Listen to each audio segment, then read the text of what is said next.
Hi guys, welcome to my channel. If you're new here, my name is Dawn. Today I'm going to react to the story of God of War Origins. I have never played any of these games because it was only a couple of years ago that I became a gamer, and after that I couldn't buy the games on my PS4 or my PS5. The God of War Originals were only available to people who had the premium PS Plus account, the last one, the most expensive one, and I could never afford that, and that's why I never played these games.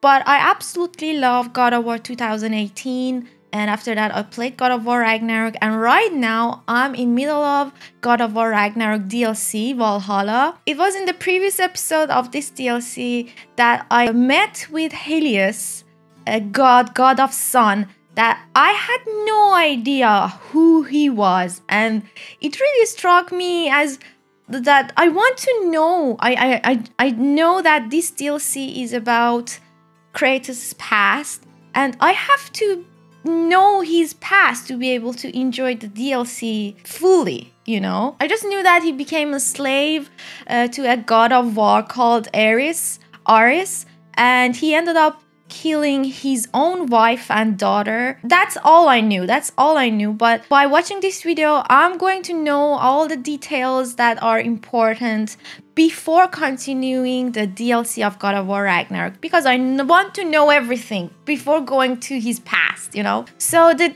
video that I have for you is from the channel Suggestive Gaming. I asked for the permission and they kindly approved for me to watch and react to their video. And this is called God of War Original Saga Story Summary. It's a short video, it's only 20 minutes, and it's going to tell me all the details that are worth knowing before I can continue with the God of War Ragnarok DLC Valhalla. Okay, are you ready? Let's click on that play button. With the upcoming God of War for PS4, we see series protagonist Kratos taking on a new mythological foe, so we here at Suggestive Gaming figured now would be a good time to go over Kratos' first set of opposition, the Greek Pantheon. So strap yourself in, because this is what you need to know about the entire original God of War saga, from start to finish. Yep. Our story begins with the Primordials, the very first beings to come into existence, fighting for control of their creation, Earth. This war ravished the world, and eventually the three Furies were born from the rage and power of the battle. The Furies were then tasked to honor oaths between the various beings of Earth. Their first victim was the Hecatoncheires, Aegeon, who had broken an oath to one of the first gods, Zeus. To make an example of Aegeon, the Furies petrify his body into the prison of the damned for anyone who dared to break an oath in the future. Wow. Eventually, the Furies began to take guidance from the god of war, Ares, who convinced them to join him in a siege on Olympus. Believing their forces to be too weak, the Queen of the Furies, Alecto, birthed a son with Ares, hoping to create a powerful warrior. This warrior, Orcos, proved to be a failure in Ares' eyes and was disowned. However, the Furies decided to use him as their oath keeper. With Ares still in search for his warrior to help take over Olympus, Zeus hears of a prophecy foretelling his death at the hands of one of his sons, a marked warrior. Ares is then tasked to find and dispose of this threat. Ares discovers Deimos, a young Spartan who bore a birthmark all over his body, and storms the city to capture him. During the kidnapping, Deimos' brother, another young Spartan by the name of Kratos, attempts to stop the god, but he is struck down, leaving a scar over his right eye. Ares attempts to kill Kratos for this, but his sister, Athena, the goddess of war, convinces him to spare the boy. Deimos is then taken to the god of death, Thanatos, to prevent the prophecy and protect Zeus. Kratos, tortured by his inability to save his brother, vows to never fail like that again, and tattoos a replica of Deimos' birthmark on himself in remembrance. Kratos' rage and pain remained with him as he became a leading member of the Spartan army, eventually marrying a Spartan woman named Lysandra, and the two have a daughter whom they name Calliope. Calliope unfortunately contracts a plague, which infects her skin and causes the Spartan authorities to decide for her to be thrown into a chasm and left to die. Kratos then sets off to find the cure for her disease, a mysterious element with the exceptional healing abilities called ambrosia. Unbeknownst to Kratos, the gods had a wager in which they selected various heroes whom they believed would be the first to obtain the ambrosia. Kratos was chosen by Ares, likely due to their prior run-in in which Kratos displayed his resilience and bravery. After battling the other gods' selected heroes, Kratos fights a climactic battle with an army of barbarians and their leader Ulrich, who was trying to retrieve the ambrosia to heal his own father. Kratos eventually bests Ulrich and captures the ambrosia, but at the cost of many of his men. Upon returning to Sparta, Kratos heals his daughter, and the king of Sparta bestows on him the title of captain. As captain of the Spartan army, Kratos leads his men to many victorious battles, often slaying scores of enemies with an increasing hunger for power, despite the wishes of his wife. Eventually, Kratos comes across a familiar enemy, the barbarian King Ulrich, who still blames Kratos for his father's death. Kratos and his army are no match for the rebuilt barbarian army, and Kratos, moments away from death at the hands of Ulrich, calls out to Ares in desperation. Oh, guys. So he calls upon Ares because he was about to die. Okay, so he's still a Spartan soldier. He's just a human, a very good captain and a warrior. And now Ares is here. I didn't know his daughter was sick. I didn't know that. And by the way, why did Ares get Deimos, Kratos' brother? In the prophecies they named Deimos as the killer, but Kratos ends up being the killer. They made a mistake. It always turns out like this. Let's go watch the rest. Ares, seeing a candidate to overthrow Olympus, accepts Kratos' offer of loyalty and kills the barbarians in exchange. He then gives Kratos the Blades of Chaos, symbolizing his servitude to the god of war. Yes. Under Ares' loyalty, Kratos slays many innocents, razes villages, and spreads chaos in the name of him. Under Ares' influence, Kratos slowly loses his humanity with every battle fought for the god. Soon, Kratos is tasked to raid a village of Athena's followers due to Ares' jealousy of Athena, whom their father Zeus favored. There, he encounters an oracle who warns Kratos of dark things awaiting him inside the city's temple. Kratos ignores this warning and enters the temple, blindly slaughtering those inside. However, afterwards, Kratos comes to realize that those inside the temple were none other than his beloved wife Lysandra and daughter Calliope. Ares reveals that he had transported them there secretly in order to sever Kratos' human ties and create the perfect warrior. Fucker! You asshole! He really did that? I mean, what the hell? I mean, I know it's reasonable for a god of war to think that his number one warrior shouldn't have any humane thing on earth in order for him to be able to be the best, but come on, man. Kratos leaves the bodies of his family inside the temple to burn, and as he exits, the oracle curses him, binding the ashes of his wife and child to Kratos' skin, forcing him to wear another reminder of his failures and turning him into the ghost of Sparta. I knew that the ashes on his body of his daughter and wife, but I didn't know how it came to be. So that's why the oracle cursed him. It's not a curse. It's more like a memoir. I don't know. Let's watch. Kratos then renounces his allegiance to Ares and breaks his oath, causing the Furies to hunt him down and torture him with endless illusions. What the hell? Kratos then finds himself trapped in an illusion of his former home in Sparta. Oh, fuck. Orcos appears before him and helps him break the illusion using Lysandra's necklace and ring. Orcos then convinces Kratos to seek out Aletheia, the Oracle at Delphi. He finds the Oracle captured, but is unable to prevent her from being mortally wounded. Before her death, she informs Kratos that the only way he can be free of his oath to Ares would be to slay the Oath's enforcers, the Three Furies. Kratos returns to Orcos, who informs him of Ares' true intentions all along to use him to overthrow Zeus. Orcus is the child of Ares and what was the name? The child that didn't become as powerful as their expectations and they got rid of him. Yeah, I think it's the one. Knowledge, Kratos travels to Delos to slay the Furies. Upon his arrival, however, he is ambushed and captured by them, and they proceed to torture him in the prison of the damned. After 2 weeks of torture, one of the Furies leaves an opening for Kratos to exploit and escape his imprisonment. After various battles and illusions, Kratos is able to outsmart and outfight the Furies, slaying all three of them. After the death of the Furies, Kratos returns to his home in Sparta, where he finds Orcos, who reveals to Kratos that while he had killed the Furies, they transferred Kratos' oath to him, keeping the bond with Ares intact. Orcos hands Kratos his blade and asks him for an honorable death in order to permanently end Ares' hold on them. Kratos complies, killing Orcos and burning his home with the former Oathkeeper's body still inside. No longer under servitude to Ares, Kratos dedicates his life to serving the gods of Olympus as their trusted warrior. After defeating an invading Persian army for the gods, Kratos appears before them to ask for... I'm Persian. Okay, no hard feelings.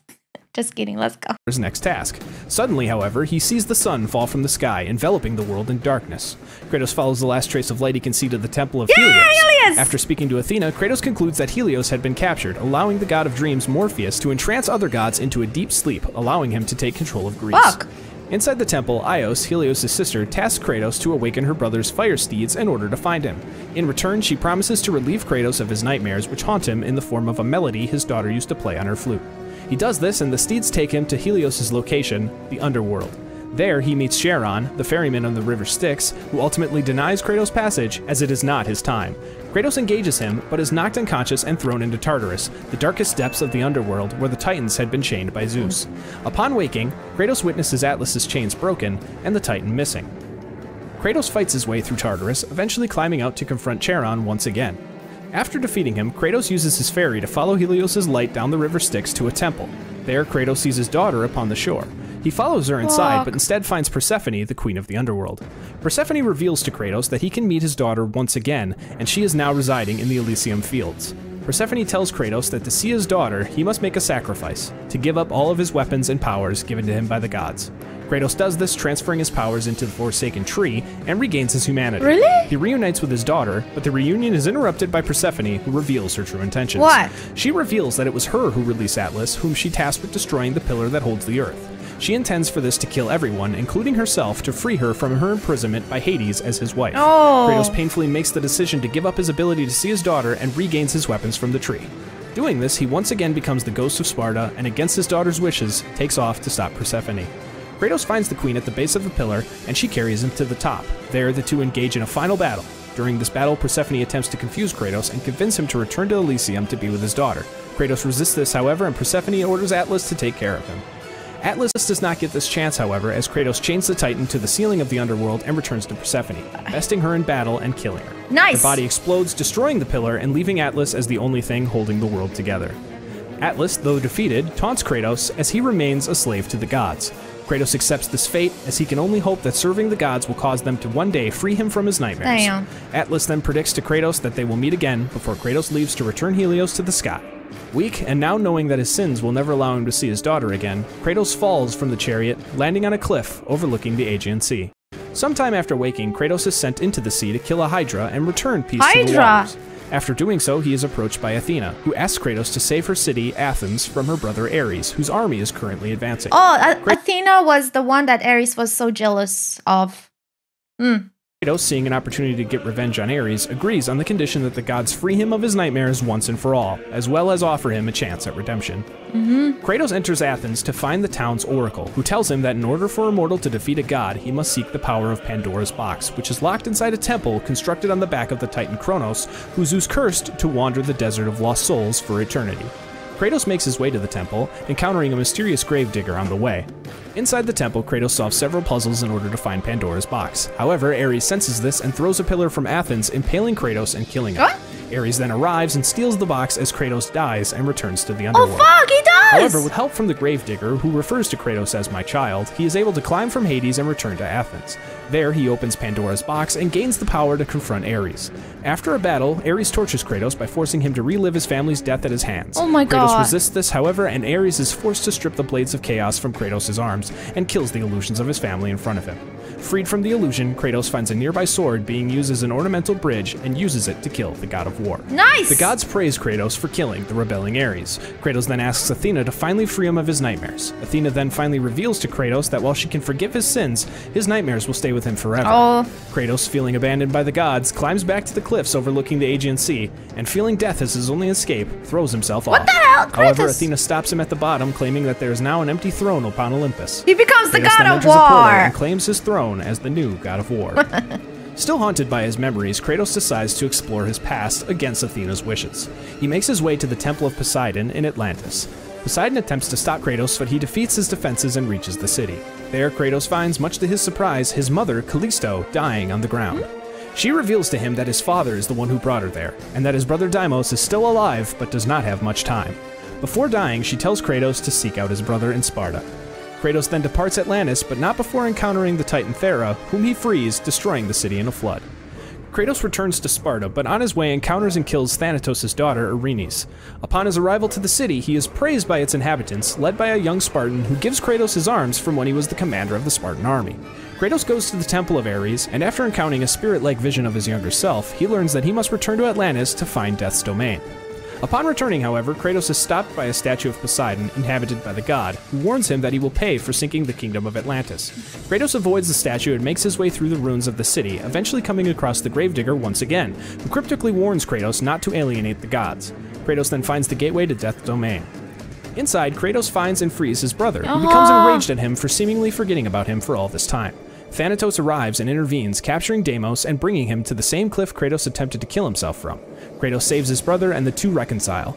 Kratos gives Deimos his arms, and the two fight Thanatos together. During the battle, Thanatos kills Deimos, and Kratos avenges his brother by finally killing the god of death. A broken Kratos then carries his brother up the mountain, where the Gravedigger has prepared a grave for him. Kratos ponders what he has become, and the Gravedigger answers, Death, the destroyer of worlds. Athena appears before him and attempts to elevate him to a full god.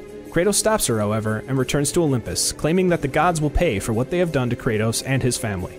As he leaves, Athena mythically refers to him as brother. The Gravedigger then buries Callisto next to Deimos and proclaims upon a third grave that now only one remains, as Kratos returns to his throne and plans his next move against the gods, leading his Spartan army to conquer Greece.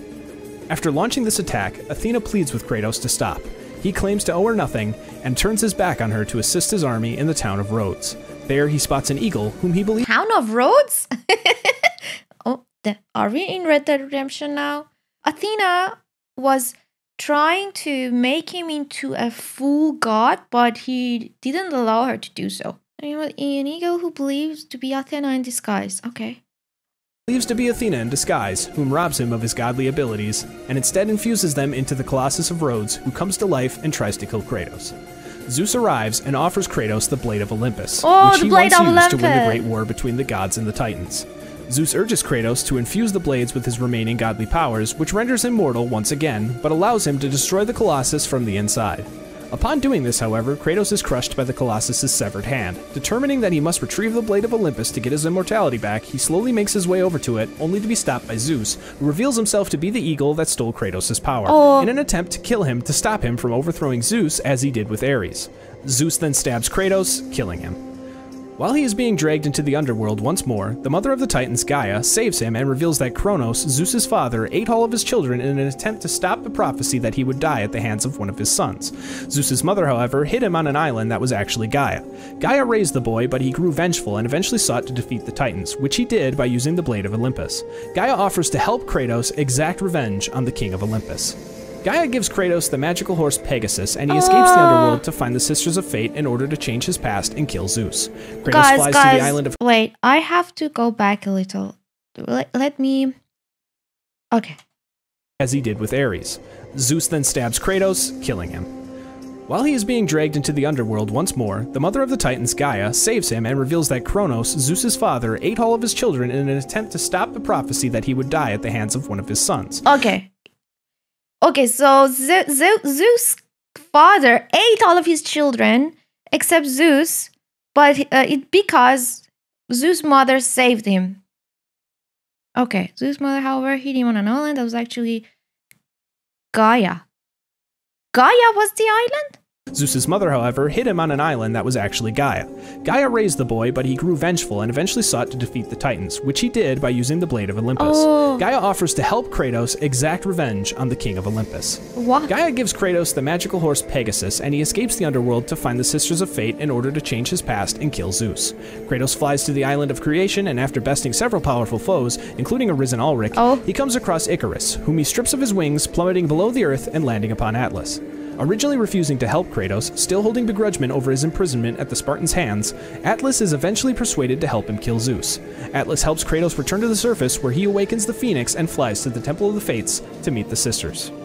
There he expresses his wishes, but the sisters deny him passage. Kratos then confronts the youngest sisters, Lachesis and Atropos, who attempt to take him back to his battle with Ares and force him to die by the god's hand in the past. Oh my god. He avoids this effort and traps the sisters in a mirror, then destroying it to seal them away for eternity. Kratos then makes his way to the eldest sister, Clotho, who operates the Loom of Fate. Kratos kills the final sister and takes control of the loom to change his fate. He turns the thread of fate back to his death at the hands of Zeus and saves his past self by reclaiming the Blade of Olympus before Zeus has a chance to. The two then engage in a battle until Zeus stuns Kratos with a lightning storm. Kratos plays possum and pins Zeus before driving the blade of Olympus into the god's chest. Before he can kill him, however, Athena appears and intervenes to protect Olympus. Zeus attempts to escape, Kratos lunges at him with the blade, and Athena sacrifices herself by jumping in front of it, saving her father. Kratos asks Athena why she would do this, and she reveals that she did it to allow Zeus to stop the cycle of sons killing their fathers, finally revealing that Kratos is in fact a son of Zeus. Vowing to destroy Olympus, Kratos returns to the loom and turns back time all the way to the Great War. He calls out to Gaia and they return to Kratos' time, where an injured Zeus is calling on his fellow gods to kill Kratos. The Titan army, led by Kratos, then storm Olympus with the intent to win the Great War once and for all. Wait a minute! Kratos is actually Zeus' son. That's why Gaia helped him. I was wondering, why would Gaia help Kratos kill the son Zeus that she raised? It was really weird for me. But Gaia is an asshole, kind of. Maybe I don't know. Maybe I'm wrong, but maybe I misunderstood something. But why these gods are doing things that, I don't know, they're so mean, all of them. Titans and gods wage a very intense and bloody battle as Poseidon begins to take on Gaia. Kratos draws him into Gaia's grasp and is able to weaken him, eventually knocking him onto a platform and beating him before gouging his eyes out and snapping his neck, killing him and flooding the entire world. Damn! Kratos and the Titans then make it to the top of Olympus and confront Zeus, who, anticipating their arrival, hits them with a blast of lightning, damages Gaia, and knocks her and Kratos off the mountain. Attempting to hang on, Kratos is then betrayed by Gaia, who lets him fall as he is no longer a use to them now that they have reached Zeus's throne. Oh fuck. After falling once again to his death, Kratos makes his way through the river Styx, lamenting that he was used as a pawn by both the gods and the Titans. He then reunites with a reformed Athena, who is willing to help Kratos from her new level of existence. He then realizes the goal of his final quest, extinguishing the flame of Olympus in order to finally defeat Zeus. To do this, however, he must find Pandora, the child of Pandora's box's namesake. Kratos makes his way through Hades and eventually finds Hades' palace, and the dead body of Persephone. Hades arrives and the two battle before Kratos defeats the god, sealing his soul into his own weapons. Kratos then escapes Hades through a gate and encounters Helios, whose head Kratos proceeds to rip off. He then encounters Hermes, who he kills, and later his own half-brother Hercules, whom he also kills. Kratos meets with Aphrodite and her husband Hephaestus in order to find their daughter Pandora. Hephaestus refuses to lead Kratos to her, however, and reveals that after Kratos opened Pandora's box, Zeus became overcome with fear and forced Hephaestus to reveal to the creation of the key of the box, which later took on a life of its own as a girl whom he named Pandora. Zeus then took Pandora and banished Hephaestus. Kratos urges Hephaestus, who tasks him with retrieving the Omphalos stone in order to make a weapon to allow Kratos to find Pandora. In his attempt to find the stone, Kratos comes across Kronos, who assumes he has tried to kill Gaia and attacks him. Kratos fights Kronos and eventually frees the temple from the Titan's body before he eats Kratos. Inside his stomach, Kratos retrieves the Omphalos stone and cuts his way out and kills Kronos once and for all. Kratos confronts Hephaestus, who reveals that he was trying to send him on a suicide mission. Hephaestus attempts to feign innocence before trying to kill Kratos instead. Kratos shakes this off and kills him by impaling him on his own anvil before heading off to retrieve Pandora. Kratos' quest takes him to the Gardens of Olympus, where he finds Hera, the wife of Zeus, drunken and belligerent. After making his way through the gardens, Hera confronts Kratos once again, insulting Pandora and causing Kratos to lash out and snap her neck, causing all plant life to die. Kratos makes it to the labyrinth and finds Daedalus, the labyrinth's architect. Trapped inside, Daedalus claims that Zeus promised him that he would have his son Icarus back once he completed the labyrinth. Kratos reveals that Icarus was in fact dead before activating a trap and killing the architect. Oh my god. Inside the labyrinth, Kratos finds Pandora and takes her with him. In the flame of Olympus's chamber, Kratos raises the labyrinth to access Pandora's box. However, Kratos refuses to let Pandora sacrifice her life, as he does not want to cause her death as he did his own daughters. She chooses to embrace her fate, however, and breaks free, only to be stopped by Zeus. Zeus mocks Kratos for showing care for Pandora as if she was his own, and tosses her aside before engaging in battle with his son once again. During the battle, Pandora attempts to run into the flame in order to put it out before Kratos grabs her to stop her. Pandora pleads with Kratos to let her seal her fate, and Zeus provokes him by telling him not to fail Pandora like he did his own family. Kratos reluctantly lets her go, and the flame of Olympus is extinguished. Damn. In the wake, Kratos opens Pandora's box once again, only to find that it is now empty. Zeus mocks his son once again, and the two meet outside and gaze upon the destruction Kratos has caused. The two are interrupted by Gaia, however, and she tries to kill them both. The two then enter a wound in Gaia's chest and fight beside her heart, draining the life out of it. Kratos, powered by the heart of Gaia, then impales Zeus into it with the blade of Olympus, finally killing both Gaia and his father Zeus. Awakening upon a broken earth, Kratos finds Zeus's body and retrieves the blade. However, as he tries to leave, Zeus's spirit attacks Kratos and drains him of his anger and willpower, replacing it with fear and loss, the forces that plagued his father. Trapped in his psyche and once again being tortured by his memories, the spirit of Pandora appears and helps Kratos abolish these torments through hope. Nice. Kratos returns to the physical world and forces Zeus's spirit back into his body. Kratos then charges him and beats him to death with his bare hands, finally killing him and destroying Olympus for good. Afterwards, Athena appears once more and congratulates Kratos, asking him to turn over the power he found inside Pandora's box so she could finally give it to mankind. Kratos laments that the world is destroyed, and anything she would have to give would be useless. More so, the box was empty, and Kratos believed Pandora had died in vain, simply another casualty in his quest for vengeance. Athena reveals to Kratos that when the evils of the Titans were first sealed into the box, she placed the most powerful weapon in the world beside them to counteract them, the power of hope.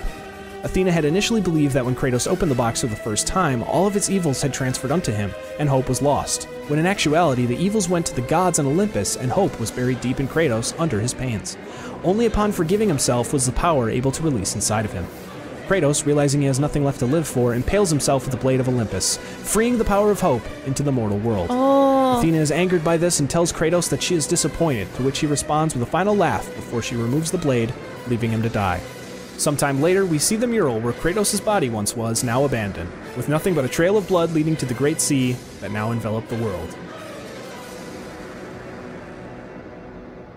Hey everybody, thank you so much for watching what has become the biggest What You Need to Know yet. We appreciate all of your support, and if we left anything out, please feel free to leave it in the comments. If you enjoyed this video, please hit the like button and subscribe to the channel to see more as they come out. We think you'll enjoy the next one. See you then. Okay guys, so right now, I can totally tell everybody that I know all the details of the previous game of the God of War originals. Right now I know who Helios was and why Kratos killed him, how he killed him. Kratos definitely had a really troubled past. He was a toy for all of the gods. The things that people and gods do for power. I'm so happy that Kratos finally found his hope, which is Faye and Atreus. And I remember from the God of War Ragnarok, I remember him talking about his past and his daughter to Freya when they were going on a mission to find Freya's lost piece, I think. Yeah, he killed everyone. He killed everyone out of vengeance and hatred. He hated the gods. With knowing all of these, now that I know that Kratos has become God of Peace, actually, instead of God of War, it's actually very touching. And now I know what the blade comes from, I know who Helios is, and I know exactly what his past is and why he is so, I don't know, he lacks confidence. That's because of all the things that he has done, and he is feeling guilty for it, killing his wife and daughter and everybody, even though all of these gods were just using him. I don't know, even Zeus, his own father. But his own mother, I mean, Kratos' mother, was she God too? I don't think so. That makes Kratos a demigod? I don't know. Let me know if I'm wrong. Thank you so much for watching this episode. And I once again want to thank Suggestive Gaming for allowing me to watch and react to their video. Back to the rest of the DLC then. See you there.